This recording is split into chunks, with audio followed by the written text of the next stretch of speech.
Avoid people and situations that upset you. See, there's some people that know just how to push your button. They know just what to say. But I'm not going to expend any energy arguing with anybody. Life is too short, ladies and gentlemen, and unpredictable. I don't want to spend my time arguing with anybody, so I avoid situations that will get me upset. I don't argue with people. Draw the line, ladies and gentlemen. There are certain things that we just go through life just taking, and at some point, you just got to draw the line and just say enough is enough. You got to do that with yourself. One negative stroke is 16 times more powerful than a positive stroke. And if you have people around you who are not sensitive to who you are, and the people that can hurt you the most, ladies and gentlemen, are the people that you love. That you love. They're the ones that you're vulnerable to. They're the ones that can get to you. And if they're insensitive, I don't care who they are. See, if you don't draw the line with people, if you just let them run rampant in your life, and you let things happen to you that you don't feel good about, if you continue to allow it to happen, you won't feel good about yourself. Your image of yourself will erode. So you've got to draw the line. Why do people just go to a job where they're miserable, day in and day out? Why do people stay together and they're miserable, sleeping in separate rooms, or arguing, or the only thing they have in common is paying the bills? Don't talk, don't communicate, don't share anything together. Day in and day out, as short and unpredictable that life is, being mean to each other. Why do people do that? Known hells are preferable to strange heavens because it's familiar. See, life is rough, ladies and gentlemen. It's rough and it's scary. It's scary growing. It's scary taking a chance. It's scary acting on your intuition, on your guts. It's scary. It's frightening. There are people that are tolerating things right now, and they're immobilized by fear. They can see the hammer coming, and they're afraid to even move because it's scary. To go against the dominant thinking of your family, friends, and those people you associate with every day is perhaps the most difficult act of courage you will ever perform. See, when you start growing, when you start changing the way you walk, the way you talk, the way you act, the way you respond to things, the way you use your time, when you start saying, no, I can't do that. Why? You're too busy. You don't have the time. No, I have my own agenda. So if people can put you on a guilt trip, they will. And use you and abuse you over and over and over again. You got to draw the line. You have to draw the line on them. Don't go through life feeling like you're powerless. Victims are people that are powerless. You're not powerless. You are powerful. You direct the power in your life. Whatever your life is right now, it is a duplication of your consciousness. It's a result of how you have decided to use your power. That's all it is. That's not who you are. That's just a perverted use of your power that you aren't satisfied with. And you've got the power to change that. Wherever you are, how, I don't know. But I know you've got the power to do that. But you don't know what has happened to me. It really doesn't matter what has happened to you. See, the only thing that really matters is what are you going to do about it? That's all that matters. That's all that matters. You can allow it to destroy you, or you can allow it to build you up.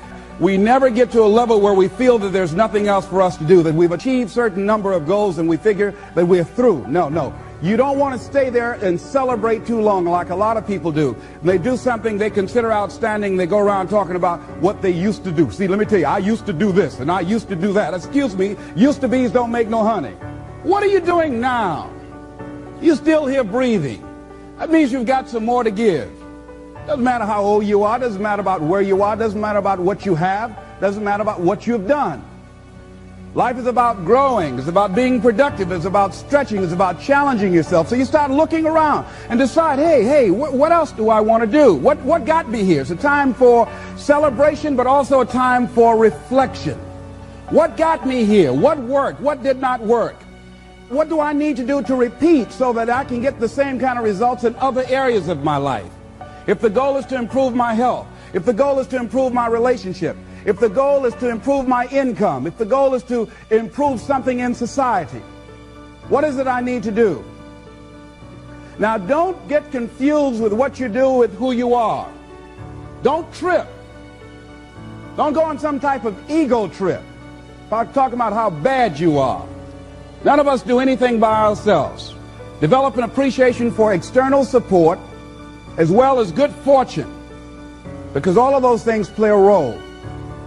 The other thing is, don't go overboard celebrating. You must meet with triumph and disaster and treat those two imposters just the same. You look at it, hey, I did it. I feel good about that. Now you're moving on to the next thing. Things did not work out the way you wanted them to work out. You didn't produce the results you wanted to produce. Hey, miss that. Win some, you lose some. Next, moving right on.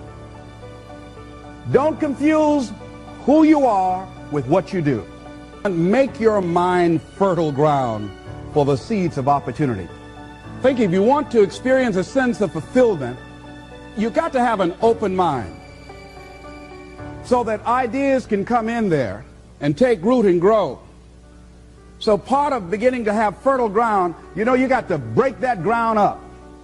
You got to break up that hard crust. Because if you don't, seeds will fall there and the wind can blow them away, the winds of doubt. When you're set in your mind and you refuse to grow and you're not open to new ideas, new methods, new ways of doing things, if your mind is already fixed, you become stagnant. You can't grow. You can't have a sense of fulfillment. You become extremely cynical and negative about everything. You know it all. So you want to begin to look at life and have a sense of curiosity, not know it all. You want to keep learning, keep growing. Realize that we had a theme. You never find out how much you know until you find out how little you know. And there are some people you can't tell anything. They have all the answers. Oh, I've already done that. So many of us count ourselves out of things prematurely. You don't know what the possibilities are up in there. So you want to be open, you want to continue to learn, you want to continue to grow, you want to begin to know that there are unlimited ideas out here waiting for you to latch on to them. And if you don't take advantage of them when they come your way because you're so closed-minded, do understand somebody else will. And we've all had ideas that we did not act on and looked around and somebody else had the idea and gone with it. So be open and receptive. Become involved in life. Live your fantasy. Most people go through life not living their fantasy, sitting up in the bleachers, looking out on the field, looking out into the arena, wishing that they were down there, just fantasizing, seeing themselves running with the ball. Decide to live your fantasy. See, in life, you can go through life, you can come up with reasons or you can come up with results. You can come up with excuses or you can come up with achievements. You can go through life blaming or you can come up with solutions. The choice is in your hands, satisfaction or despair. We can choose that. So look at your life and decide what it is that you want to do that will give your life a sense of worth. Someone said that your life worth is measured by your accomplishments and not by your complaints. You want to have a fulfilling life? Decide not to make your life predictable.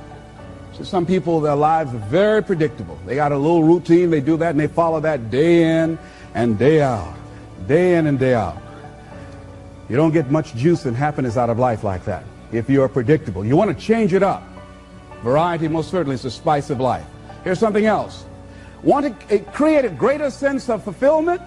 Challenge your fears. Challenge them.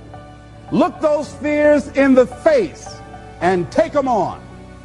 Don't allow them to rule you. Decide that you're going to take some chances. You've got to be willing to risk. If you're not willing to risk, you can't grow in life. Life has no power when you're not willing to risk. It said to laugh is to risk appearing the fool. To weep is to risk appearing sentimental. To reach out for another is to risk involvement. To expose feelings is to risk exposing your true self. To place your ideas, your dreams before a crowd is to risk their loss. To love is to risk not being loved in return. To live is to risk dying. To hope is to risk despair. To try is to risk failure. But risk must be taken, because the greatest hazard in life is to risk nothing. The person who risks nothing, does nothing, has nothing, is nothing. They may avoid suffering and sorrow, but they cannot learn, feel, change, grow, love, and live. Chained by their certitudes, they are a slave. They have forfeited their freedom. Only a person who risks is free.